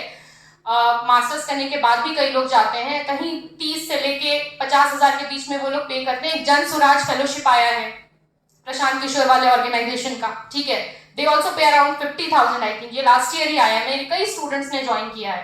तो आपको ना फील्ड का एक्सपोजर देते हैं, ठीक है, फील्ड का एक्सपोजर। आपने एक तो यह है कि पढ़ लिया, ठीक है, 11 महीने 12 महीने आप फील्ड में जाकर काम करते हो, gather certain kind of data, you are also fine tuned, you are also trained by the experts in their fields to think or work in a certain manner. जब तक आप मतलब ठीक है, if you are not very decisive you can definitely go for and they can provide you a very important bridge कि उसके बाद आप क्या करना चाहते हो, और हैंड्स ऑन एक्सपीरियंस के लिए ना बहुत जरूरी है। तो इस तरह के फेलोशिप जो है यू कैन, एक chief ministers fellowship Maharashtra government का भी आता है, ठीक है, एक अर्बन फेलोशिप दिल्ली सरकार का भी है, chief ministers urban development fellowship या ऐसा उसका कुछ नाम है। तो इस तरह के तमाम फेलोशिप्स हैं और उनमें वही एक रिटन टेस्ट होता है, ग्रुप डिस्कशन या इंटरव्यू काइंड ऑफ एक एलिमिनेशन का एक राउंड होता है, ठीक है। तो इसमें आपके वही स्किल्स फिर टेस्ट किए जाएंगे और अच्छी चीज है कि आपको फील्ड का या ग्राउंड का जो है एक्सपीरियंस जो है मिलता है। तो मैं अक्सर अपने स्टूडेंट्स को बोलती हूँ कि ठीक है मास्टर्स करना, अगर बहुत श्योर हो कि आप एकेडेमिया में आना चाहते हो करो, लेकिन even if you let's say want to be a bureaucrat or if you want to be into civil services, why not try? जैसे गुड गवर्नेंस जो फेलोशिप है हरियाणा गवर्नमेंट का, one of my students was doing that, they are paying well and then you are being acquainted with the entire administrative apparatus, किस तरीके से एक राज्य में जो ब्यूरोक्रेटिक सिस्टम है वो काम करता है, ठीक है। तो आपको हैंड्स ऑन एक्सपीरियंस, अशोका का जो यंग इंडिया फेलोशिप है वेरी रिनाउंड, उसके बारे में आप लोगों ने सुना ही होगा, ठीक है। तो लेकिन वो एलिजिबिलिटी तो बोलते हैं सब में बीए, और आप देखेंगे कि जो एज अपर एज लिमिट है वो भी 25, 26, 27 साल तक वाला ही है कि मैक्सिमम बीए एमए या कुछ 1-2 साल का एक्सपीरियंस ऐसा ही वो ढूंढते हैं, नहीं भी है तो यू कैन जस्ट कम्पीट। लेकिन काफी कंपटीशन जो है उसमें टफ होता है। मैंने कई लोगों का मैंने प्रोफाइल निकाल कर देखा तो दे आर मोस्टली बहुत अच्छी जगह से मास्टर्स किया है, फॉरेन से मास्टर्स किया है या बहुत प्रेस्टिजियस जगह से मास्टर्स किया, नॉट टू जस्ट से कि आपकी जो एबिलिटी उनसे कहीं कम है, ऐसा नहीं है, but then you have to make yourself at par, ठीक है। तो वो कैसे होगा, वो सिर्फ इस पढ़ाई से नहीं होगा, वो उन स्किल्स को जनरेट करके होगा जिसकी मैं बात अभी आपके साथ कर रही हूँ। देन ऑफ कोर्स बिकॉज अगर आप पॉलिटिक्स पढ़ रहे हैं तो आपको जो बेसिक निटी-ग्रिटीज हैं, जो थियोरिटिकल चीजें हैं उसका बहुत क्लियर कट जो है अंदाजा है, so you are at I think a better position to analyse your surroundings events with a particular lens। तो आप of course political analyst या journalism का भी कोर्स कर सकते हैं if you have a hunch for articulation writing, तो ये काम भी आप कर सकते हैं। फ्रीलांसिंग कई लोग आजकल कर रहे हैं, अलग अलग मीडिया ग्रुप्स हैं, ऑनलाइन प्लेटफॉर्म से उनके लिए आप कंट्रीब्यूट कर सकते हैं, यू कैन स्टार्ट राइटिंग, ठीक है। And there can not be one fine day जिस दिन आपको लगेगा आप बेस्ट लिख लेंगे उसी दिन आप लिखना शुरू करेंगे, नो, स्टार्ट डूइंग, ठीक है। तो you can start contributing to those platforms. Then आजकल जो ये 2-3 जो बहुत इमर्जिंग फील्ड्स आ रहे हैं, जो कि एक पब्लिक रिलेशंस जो मैनेजर या पब्लिक रिलेशंस जो है एक्सपर्ट के तौर पर भी कई जगहों पर वैकेंसीज आती हैं, उसके लिए पॉलिटिकल साइंस की भी डिग्री जो है बहुत इंपॉर्टेंटली, सोशल साइंस की इन जनरल मैं बात करूं तो इंपॉर्टेंट हो सकती है, कई बार पीआर का कोई कोर्स भी हो सकता है जो आप करें, but because we have this inundation of new kind of firms which are specialized in certain kind of policies। public policy एक बहुत important जो है करियर चॉइस की तरह कई लोगों के लिए आ रहा है, कई जगहों पर specially masters in public policy की कोर्सेज चल रही हैं, they are very sought after, ठीक है। और पब्लिक पॉलिसी एनालिस्ट का भी जो आजकल जो ये है ट्रेंड है वो बहुत वेल पेड भी है, ठीक है। some of you might want to even go to the social sector, social work करके you can join some NGO। अगर रिसर्च के लिए हंच है तो NGOs हैं, think tanks हैं, think tanks, many organizations, institutions, organizations जो कि काम करती हैं स्पेशली किस चीज के लिए, रिसर्च के लिए, ठीक है, तो अगर मैं पॉलिटिकल साइंस की बात करूँ तो IDSA, ICWA, ठीक है, CPR centre for policy research, CSDS, इस तरह के ये तो बहुत रिनाउंड, गेटवे हाउस, इस तरह के बहुत रिनाउंड हैं, पर कम रिनाउंड भी हैं, और फिर NGO सेक्टर भी है जहाँ पर they actually need people who have a certain bent of mind, जो है चीज़ों को समझ सकते हैं, लिख सकते हैं, एक रिसर्च बेंट ऑफ माइंड से उस चीज़ पर बात कर सकते हैं, दे नीड सच स्किल्स, ठीक है। एक बड़ा अच्छा फेलोशिप जो आजकल आया है पिछले कुछ सालों में, वो आया है लैम्प फेलोशिप, जो कि लेजिस्लेटिव असिस्टेंट का काम करते हैं मेंबर ऑफ पार्लियामेंट्स के लिए, ठीक है। और उसमें भी जो क्राइटेरिया है वो BA की ही डिग्री है, ठीक है। अगर आप पॉलिटिकल साइंस में ट्रेंड है, you can do it in a better manner, क्योंकि आजकल जो पूरा ये जो लेजिस्लेशन का भी जो पूरी प्रक्रिया है, उस पर आप बेसिकली किसी मेंबर ऑफ पार्लियामेंट को असिस्ट करते हैं। अब आप सोचिए कि कितना अच्छा मौका होता है अगर आप 11-12 महीने के लिए you are assisting a member of parliament, जहां पर उनको बिल ड्राफ्ट करने में या जो प्रोसीडिंग्स होती हैं लेजिस्लेचर की, उसके बैक साइड में जो तमाम तरह का पेपर वर्क होता है, उसके लिए what kind of hands on experience will be very rich experience in fact, ठीक है। और आपको अच्छा स्टाइपेंड भी देते हैं, तो you can Aspire for such fellowships. तो ऑफ कोर्स ये आपके CV में, जिसको बोलते हैं 4 चांद लगाने का, ना सिर्फ काम करता है, बल्कि आपको बहुत इंपॉर्टेंटली एक सर्टेन प्रकार का स्किल प्रोवाइड करता है। अभी बात कर रहे थे ना सौम्या और अखिलेश कि टीम वर्क क्या होता है ना, ऑर्गेनाइजेशन वर्क क्या होता है, वो डिस्कोर्स सोसाइटी के अंदर में सीखा है कि कैसे काम करते हैं। तो जब आप करेंगे नहीं ना, तब तक सीखेंगे नहीं, सिर्फ थ्योरी में बोलकर नहीं होता, ठीक है। तो तभी मैं जो है स्टूडेंट्स को बोलती हूँ कि ऐसे एक्सपीरियंसेस के लिए आपको जो है कोशिश करना चाहिए, नॉट जस्ट फॉर कि भाई अल्टीमेटली हमको ये बनना है तो हम ये सब क्यों करें, नहीं। This are always multiple kind of experiences जिसके लिए आपको कोशिश करते रहनी चाहिए। तो ये सारी चीजें आजकल जो और बहुत एक चीज हुआ, क्योंकि इलेक्शन आजकल एक बड़ा प्रोफेशनल एंटरप्राइज की तरह उभर कर आया है, वो पॉलिटिकल कंसल्टेंट, इलेक्शन मैनेजर का जो आजकल पोर्टफोलियो है वो भी बहुत पॉपुलर हो रहा है। तो IPAC जैसे ऑफ कोर्स संस्थाएं हैं जो इस तरह की अपॉर्चुनिटी प्रोवाइड करती हैं, ठीक है, कि प्रोफेशनली जो है इलेक्शन को विन करने के पीछे कई सारी ऑर्गेनाइजेशंस हैं जो काम करती हैं, और वो हायर करती हैं इस तरह के लोगों को who can actually provide with them a certain kind of inputs. तो आपकी जो पॉलिटिकल साइंस की ट्रेनिंग है वो डेफिनेटली आपको एक अपर एज देती है, ठीक है। This could be a good career prospect जिस पे काम किया जा सकता है।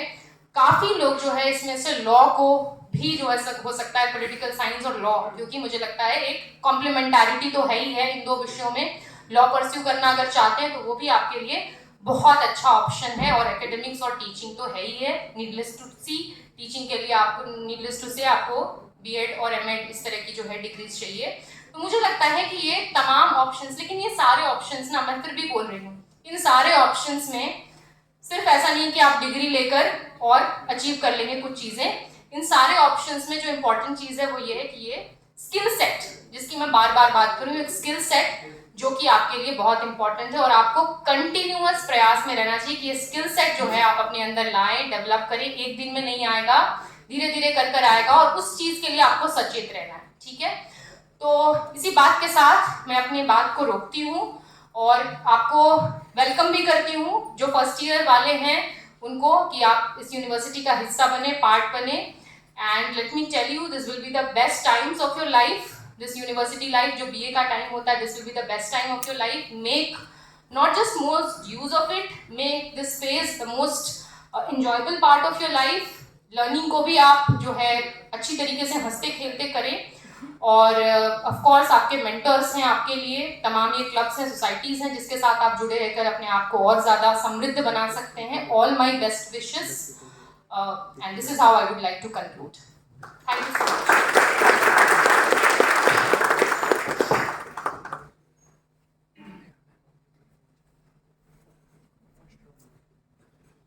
So I think we can take some questions now.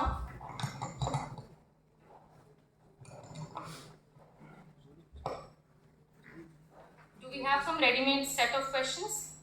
Okay. Or if the audience wants to ask directly, they can. Ma'am, we have some ready-made questions. But before that, I would like to inform you all that you can ask your questions directly via chats. So our volunteers, Himanshu and along with him आप लोग please collect करें अगर किसी के पास कोई भी query है जो पूछी जा सकती है. Before that ma'am we have some queries.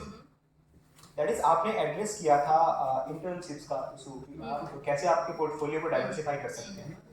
So we have a question from Google Forms that is stating कि what are the major internship programs in BHU BA. अगर आप BHU में हैं, अगर आप यहाँ पे ग्रेजुएशन कर रहे हैं, तो what are the internship programs जो आप यहाँ से रहते हुए अप्रोच कर सकते हैं, किस तरीके से इनको कर सकते हैं? I think students you will be in a better position to. I am not associated with directly the placement cell. अगर placement cell इस तरह का कुछ काम कर रहा है तो you as seniors must guide because I am not aware कि internships यहाँ से directly provide. जितना मुझे पता है I don't know of any such scheme or this thing. लेकिन BHU को करना चाहिए जरूर. मुझे लगता है कि अगर आपकी सोसाइटीज रन करती हैं तो यू मस्ट सी. आपका प्लेसमेंट सेल भी तो चलता है सोशल साइंसेज फैकल्टी का, चलता है ना. तो जस्ट सी कि जितना मुझे पता है आई एम नॉट अवेयर कि यहाँ से डायरेक्टली इंटर्नशिप के लिए, बट डेफिनेटली मैं ये बोलूँगी कि not just you should not be just dependent on the institutional facility which is available over here.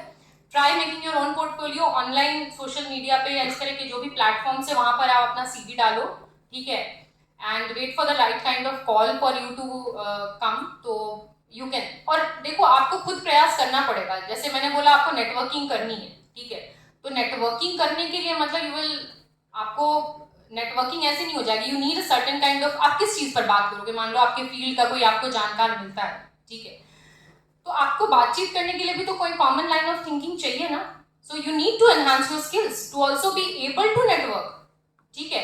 आपको मान लो कि PR के फील्ड में जाना या पॉलिटिकल कंसल्टेंसी के फील्ड में जाना, जर्नलिज्म के फील्ड में जाना है, ठीक है, या रिसर्च करना है, ठीक है, लेट्स से मास्टर्स करना, रिसर्च करना, कोई एकेडमिशियन आए जिनसे आपको बात करके अच्छा लगा, या you can make good contacts for future reference. ये सारी चीजें काम करती है. आप कहीं अच्छी जगह PhD भी करने जाएंगे, you will need few references, recommendation, जो कि आपको आपके फील्ड का कोई एमिनेंट व्यक्ति या आपके प्रोफेसर्स कई बार प्रोवाइड करते हैं. दिस थिंग्स डू मैटर, ठीक है. रिकमेंडेशंस, हम जॉब के लिए भी जाते हैं ना, जब हम असिस्टेंट प्रोफेसर का कहीं फॉर्म करते हैं, कल को आप भी भरेंगे, तो आपसे पूछते हैं 2 रिकमेंडेशंस, आप 2 नाम दो जो कि आपसे उनका फीडबैक लेते हैं, ठीक है. तो यू कैन मेक. तो इन चीजों पर भी आपको काम करना चाहिए. नॉट जस्ट अबाउट कि आप रोड लर्निंग कर रहे हैं, क्लासरूम लर्निंग कर रहे हैं, बल्कि आप अपना जो है ना, जिसको विस्तार कैसे कर सकते हैं, अपने विंग्स को कैसे फैला सकते हैं, how can you build your larger community of people, ठीक है. This is very important. तो उस चीज पर आपको काम करना पड़ेगा. Yes, next question. Yes, ma'am. So there was this question that you addressed, that issue that how can you use political science to make a career in politics? So we have a similar query. First of all, that question was already addressed by you. We have another question that how can we use this to multiply this to international level? How can we use the scope of international electoral management? So how can we use that? International electoral management एक course ही है जो TISS ने launch किया है अभी हाल फिलहाल में, है ना. टिस ने लॉन्च किया है. तो जैसे कि मैंने आपको बताया, क्योंकि इलेक्शंस जो हैं अभी मोस्टली अब किस तरीके से ना एक बड़ा प्रोफेशनली ड्रिवन एंटरप्राइज की तरह उभर कर आ रहा है मोस्टली, ठीक है. तो एक टाइम में था कि मनी मसल पावर, ठीक है, हो गया, लेकिन now you are what political strategist बोलते हैं, ठीक है, कि what kind of strategies to a political party, या कौन सा नारा लेकर आए, कौन सा डिक्टम लेकर आए. It not just about the permutation combination of just the candidates और द कास्ट फैक्टर और द मनी फैक्टर और the muscle factor, but what could be the ground level पे क्या क्या चीजें आप लेकर आ सकते हैं, कैसे आप स्ट्रैटेजाइज करते हैं इलेक्शन को. तो इलेक्शन को एक प्रक्रिया के तौर पर समझने के लिए एक स्पेशल कोर्स ही आया है, किसने इंट्रोड्यूस किया है, लास्ट ईयर इंट्रोड्यूस किया है, and it has a good scope, ठीक है, क्योंकि you have lots of professional organizations which have cropped up in the last 1 decade I can say, जो कि पूरा इलेक्शन मैनेजमेंट का जो है इम्पोर्टेंट जो है वो काम देखते हैं. And many of you might be interested in the Indian, क्योंकि पॉलिटिकल साइंस में भी अलग अलग ब्रांच है, जो इंडियन गवर्नमेंट एंड पॉलिटिक्स, जो लोकल पॉलिटिक्स, स्टेट पॉलिटिक्स के विषयों पे जो लोग बहुत इंटरेस्टेड हैं, उनके लिए एक अच्छा करियर, और कई लोगों को पैशन होता है, very many people are passionate about you know such things, तो उनके लिए एक अच्छा करियर ऑप्शन हो सकता है. They are also well paid, थोड़ा रिसर्च बेस्ड काम होता है, लिखना पढ़ना, इनपुट देने का काम होता है. This is a good career choice. और पॉलिटिक्स में अगर आप आना चाहते हैं, पॉलिटिक्स में अगर आना चाहते हैं तो बड़ी अच्छी बात है. ऑफ कोर्स पॉलिटिकल साइंस की ट्रेनिंग नीडलेस टू से आपको बहुत इंपॉर्टेंट एक वो पुश प्रोवाइड करती है, फाउंडेशन प्रोवाइड करती है, क्योंकि सबसे इंपॉर्टेंट चीज जो आपको पता होता है कि क्या करना है क्या नहीं करना है पॉलिटिक्स में, ठीक है, what has to be done, what has not to be done. Important ये भी होता है, सिर्फ ये जानना जरूरी नहीं होता कि आपको क्या करना है, ये भी जानना जरूरी होता है कि आपको क्या नहीं करना है, ठीक है। And when you are here, you are not just to learn new things, you are also to unlearn many things which you have probably been imbibed from certain contexts, from certain backgrounds. As this education system is penetrating your minds, brains, you also need to unlearn many things probably you have carried as a baggage, जो हम सब अपने साथ लेकर आते हैं। कई सारी चीजें हैं जो आप एक जब एजुकेशन सिस्टम के अंदर आते हैं, यूनिवर्सिटी सिस्टम के अंदर आते हैं, तो आपको कई सारी नई चीजें जो हैं, वैल्यूज जो हैं, वो देखने को जानने को मिलती हैं। तो उसके लिए हमें हमेशा ओपन रहना चाहिए। Yes, next. Yes, ma'am. So another question, this is from audience. You shared your experience that how your parents and family pushed you towards joining civil services, but you chose to get in this field and become a professor. So there is a similar query that somebody is from audience is facing. They are saying that they want to pursue a career in the academics, but their family is actually pushing them towards the civil services. So they want to know about how you tackle that problem and how can they use your instruments in that. पहली चीज ये ना, civil services half hearted preparation के साथ निकलेगा ही। आप जब तक आप ऐसी वो एक पूरी प्रक्रिया है ना, लेट मी टेल यू, जब तक आप बहुत पैशनेट होके, डेडिकेटेड होके नहीं करोगे ना, नहीं हो सकता। इतना वास्ट है, मतलब ऐसी उसको one of the toughest examinations नहीं बोलते। वो एक particular level of isolated studying, आप देख रहे हो ना, तमाम लोग अभी आ रहे हैं जिनके इंटरव्यूज आते हैं, 1 साल बिल्कुल घर में रह के पढ़ाई की, ऑनलाइन रिसोर्सेज को यूज किया, लेकिन they were able to crack. Why were they able to crack? Because even though they were doing, अनु कुमारी का इंटरव्यू बड़ा आता है और एक गरिमा लोहिया का इंटरव्यू भी बक्सर में रहकर उन्होंने तैयार किया, आया था ना रिसेंटली। 2 एग्जाम्पल्स है जिन्होंने बिल्कुल आइसोलेटेड होकर, ठीक है, पढ़ाई की। तो क्यों सक्सेसफुल हुए? हम ये तो देख लेते हैं कि आइसोलेटेड होकर पढ़ाई की, लेकिन ये भूल जाते प्रोबेबली कि एक सर्टेन, जो मैं जिस स्किल सेट की बात कर रही हूँ, वो प्रोबेबली वो एक सर्टेन लेवल पे बिल्ड कर चुके थे जब वो करियर में बीए, एमए या व्हाटएवर जिस भी डिग्री को कर रहे होंगे। उसके बाद मान लो जैसे अनु कुमारी ने तो काम भी किया हुआ था, she was also working, she was a mother of a very small kid जब उन्होंने निकाला, and her success story instantly become very famous, right. और इसी तरीके से Garima Lohia, because she was also an alumnus of Sunbeam Bhagwanpur, I got to know last year ही she crack, I think 2nd rank आया था, है ना। तो this were the success stories जो कि हम सक्सेस स्टोरीज देखते हैं, ठीक है, लेकिन आपको उसके लिए ना वो आइसोलेटेड, डेडिकेटेड, और मुझे लगता है एक सर्टेन लेवल ऑफ पैशन अगर आपको नहीं है ना, तो आप नहीं निकाल पाओगे, ठीक है। तो don't betray yourself, don't betray your parents, ठीक है। आई विल सजेस्ट कि आपको एज ए करियर ऑप्शन अगर एकेडमिया जो है वो एंचैंट करता है, अट्रैक्ट करता है, तो definitely you should pursue it and pursue it convincing your parents. वो मान जाएंगे। This is a good, dignified and very satisfying job. आपको लगता है, मतलब आप सोचो कि यहाँ शायद बैठ के मैं किसी दिन अपने मेंटोर्स को सुनती थी और आज मैं आपके साथ बात कर रही हूँ। इसलिए नहीं कि मैं किसी गौरव से भरी हुई हूँ इस चीज को लेकर, मुझे बस ये लगता है कि मैं आपसे कुछ साल पहले पैदा हुई और कुछ मैंने थोड़ा बहुत जो भी हासिल किया या थोड़ा बहुत जो भी मैंने पढ़ा, मैं आपके साथ साझा कर पा रही हूँ। This is a dream come true for me, that I am able to probably talk to my juniors in this capacity, ठीक है। This is very fulfilling, this is very satisfying. Teaching academia एक profession है ना जहाँ पर आपका जो self growth है ना और आपका जो ऑर्गेनाइजेशन का ग्रोथ है ना, वो इनकॉन्ग्रुअस नहीं होता, वो साथ में चलता है। अगर मैं कुछ लिखती पढ़ती हूँ जो मैं आपके लिए, आपको पढ़ाने के लिए कर रही हूँ, मेरे अंदर वैल्यू एडिशन कर रहा है। कॉर्पोरेट में आप कोई काम कर रहे हैं ना, आप एक ऑर्गेनाइजेशन के लिए डेटा कर रहे हैं, फलाना कर रहे हैं, that ends there, but then that is not probably doing any value addition to your personal, your professional make, but this is something which goes very symbiotically. तो मुझे लगता है you can actually convince, और अगर आप passionate हैं academics को लेकर, तो आपको उसके लिए काम करना चाहिए in the sense that लिखना, सोचना, ठीक है, articulate करना, ये सारी चीजें बहुत important है। पढ़ना सबसे ज्यादा ऐसे नहीं कि रैंडम पढ़ रहे हैं, you should be able to focus yourself into what you want to do as research, क्योंकि जो टीचिंग का रास्ता, एकेडमिक्स का रास्ता है, वो रिसर्च से ही होकर जाता है। और एक रास्ता जो टीचिंग को जाता है, दूसरा रास्ता जो है ऑफ कोर्स रिसर्च की तरफ भी जाता है. Some people do pursue full time researcher का भी जो है वो रिसर्च फेलो, रिसर्च एसोसिएट्स का भी कई सारे रिसर्च ऑर्गेनाइजेशंस, थिंक टैंक्स में दे डू परस्यू इट. तो यू शुड गो अहेड. मतलब मुझे तो लगता है पर्सनल लेवल पे मैं बोलूंगी कि you should go ahead with your passion. ठीक है, next. So, since we are running short on time, we will be taking one more query. That is from Sneaker. The student is from Masters PSIR. Okay. So, he has asked that currently he is pursuing that PSIR. I mean PSIR from here.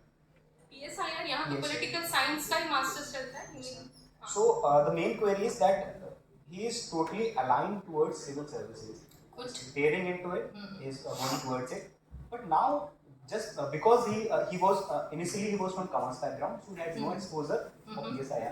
Now, since he is studying PSIR here, so it is becoming fascinating for him to use it as a career option.